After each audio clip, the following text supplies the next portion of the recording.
gitondo cyo ku munsi wa kane itariki ya mbere ukwezi kw'indwi umwaka wa 2021 ni mu kiganiro Saveur Divine.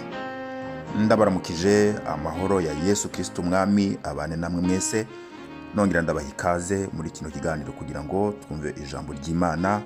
Ni mwene Sokwizera Fabien, Imana ibahezagire. Dusome ijambo ry'Imana mu gitabo ca mbere cyandikiwe Abikorinto ibice 15, turasoma umurongo umwe wonyene wa 45. Abikorinto ba mbere 15, dusome umurongo wa 45. Haravuga ngo, kandi uko niko handitswe ngo umuntu wa mbere Adamu yabaye ufise ubugingo, Adamu wo hanyuma yabaye impwemu itanga ubugingo. Amen. Muri iki cyumweru bubikiye mu kiganiro Saveur Divine dufise ijambo ry'Imana turiko turaganira ko rifise umutwe uvuga ngo urukundo rw'Imana. Urukundo rw'Imana ni iri jambo turiko turaganira muri kino kiganiro Saveur Divine guhera ku munsi wa mbere kugeza ku munsi wa gatanu wa kino cyumweru.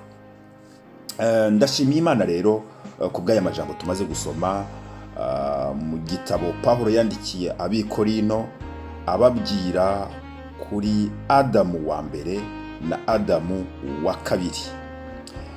Pawulo aravuga ngo Adamu wa mbere tubona mu itangiriro yabaye ufise ubugingo, ariko Adamu wo hanyuma cyangwa Adamu wa kabiri tumubona mu isezerano rishasha amaze kubivuka ku izina rya Yesu Kristo, ngo uyo yabaye impwemu itanga ubugingo. Kristo Yesu yabaye umwuka utanga ubugingo. Adamu yari afise ubugingo. Imana yari yamugiriye ubuntu, imuha ubudahangarwa bwo kudapfa, imushirako ukudapfa. Ariko dusoma mu itanguriro igice cya kabiri ku murongo w'17, Imana ibwira Adamu imaze kumurema, imaze kumuha ubutegetsi bwose no kuganza ibiri mu isi. Iramubwira ati, Adamu, uteretswe mu itongo rya Edeni, harimo ibyiza byose, urabirekuriwe, ariko hari igiti kimwe, ico niwagikora ko ukakirya ko uzopfa. Inyuma tubona ijambo ry'Imana ritubwira ko Adamu n'umufasha wiwe Eva baje kuva mu majambo Imana yababwiye, barenga kuri iryo tegeko, barya kuri cya giti. Urubanza rw'Imana rugwa kuri Adamu na Eva ko barenze ku by'Imana yababwiye, n'urupfu. Imana ntibesha. Bene data bakundwa umwami wacu Yesu Kristo, kuva ico gihe igihano c'urupfu kiba kiguye kuri Adamu n'abamukomokako bose. Twibuke ko twese dukomoka ko kuri Adamu wa mbere. Igihano c'urupfu cyagenewe Adamu n'abamukomokako, wowe urimwo nanje ndimwo. Bose bakoze ibyaha, nta n'umwe yashikiriye ubwiza bw'Imana. Niko ijambo ry'Imana rivuga. Hano rero tubona ngo uyu Adamu wa mbere yari afise ubugingo, ariko hariho n'icyo atashobora gukora. Imana ibitewe n'urukundo rwinshi, iri jambo turiko muri kino cyumweru, haleluya, kubw'urukundo rwayo rwinshi rurenze akagero, rudashobora kurondoreka, rudashobora kwandikwa, rudashobora kuvugwa ngo rurangire. Imana ibona umuntu atakwiye gupfa. Imana ibona igomba gucisha mu nzira zose kugira ngo ihe ubugingo buhoraho umwana w'umuntu yaremye.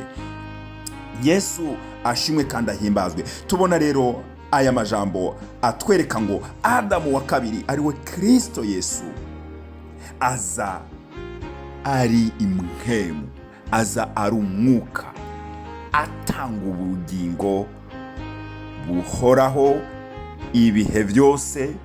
Haleluya! Urukundo rw'Imana rubonekera muri Kristo Yesu. Yesu ashimwe. Urukundo rw'Imana rubumbiwe muri Kristo Yesu. Umuririmbyi aravuga ngo yafashe imigisha yose, imigisha yo mu bumana iyibumbira muri Yesu, hanyuma iraterura Yesu iramudushikiriza, iramuduha. Muri we igihano c'urupfu cyari cyaragenewe abo mu isi, abakomoka kuri Adamu twese. Muri Kristo Yesu ico gihano aracikorera ku musaraba igorogota. Mwana w'Imana yemera gupfa, apfira ibyaha atakoze, abambirwa ibyaha atakoze, ariko ni jewe ni wewe twarabo gupfa, ni twebwe twari twaracumuye.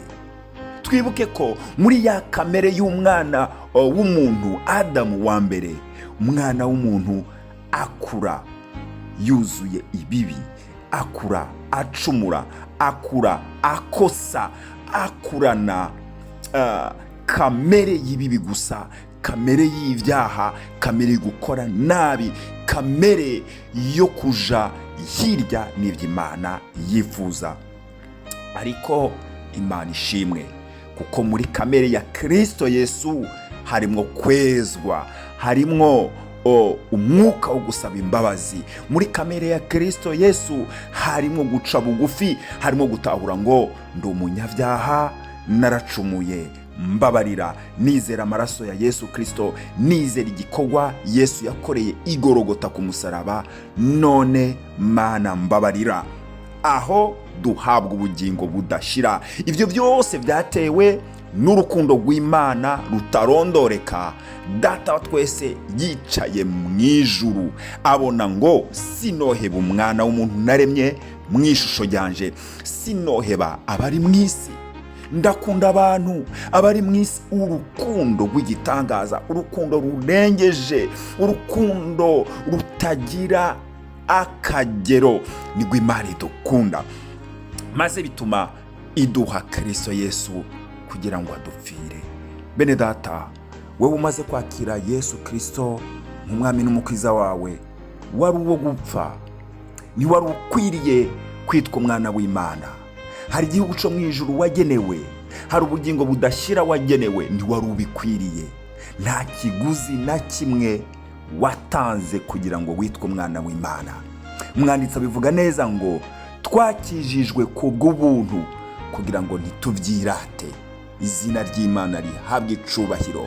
Rero abakijijwe mwese, abagiriwe ubuntu bwo kwakira Kristo nk'umwami n'umukiza, munezererwe mu mwami wacu Yesu Kristo, kuko urukundo rw'Imana rwabonekeye muri Kristo umwami wacu, hanyuma Imana iramuduha, duhabwa ubugingo budashira, dukugwa mu rupfu, amazina yacu yandikwa mu gitabo c'ubugingo.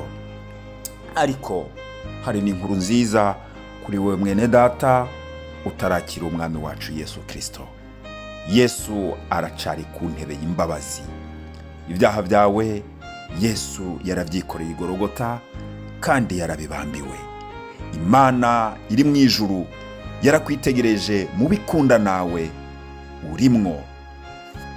Nta kure Imana itogukura. Ntaco wakoze nk'icaha, ntabyo wakoze nk'ibyaha Imana itababarira. Urukundo rwayo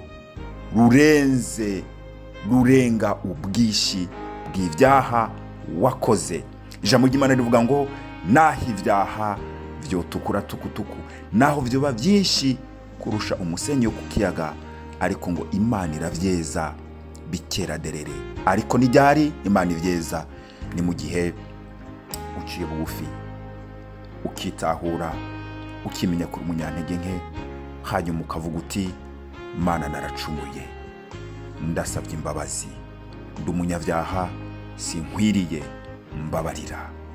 Imana yitegura kukubabarira kuko yaratanze imbabazi mu mwami wacu Yesu Kristo. Twarababariwe rwose, ni ku Muririmbyi avuga ngo ubu ndi umwana w'Imana.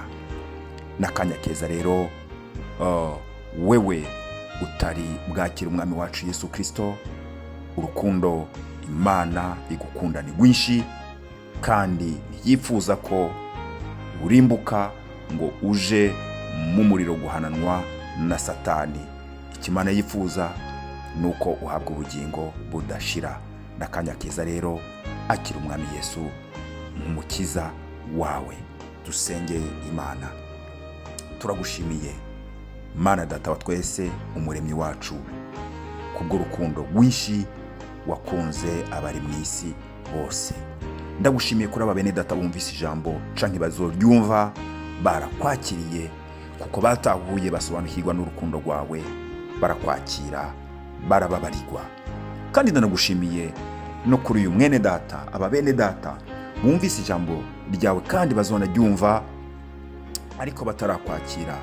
Ndagushimiye ko uyu munsi bahawe umuco mu mitima yabo kandi bakakwakira. Rero bababarirwe ibyaha byabo, baciye bugufi, amazina yabo yandikwe mu gitabo c'ubugingo, akugwe mu gitabo c'urupfu. Turagushimiye, ni mu izina rya Yesu Kristo umwami wacu. Amen.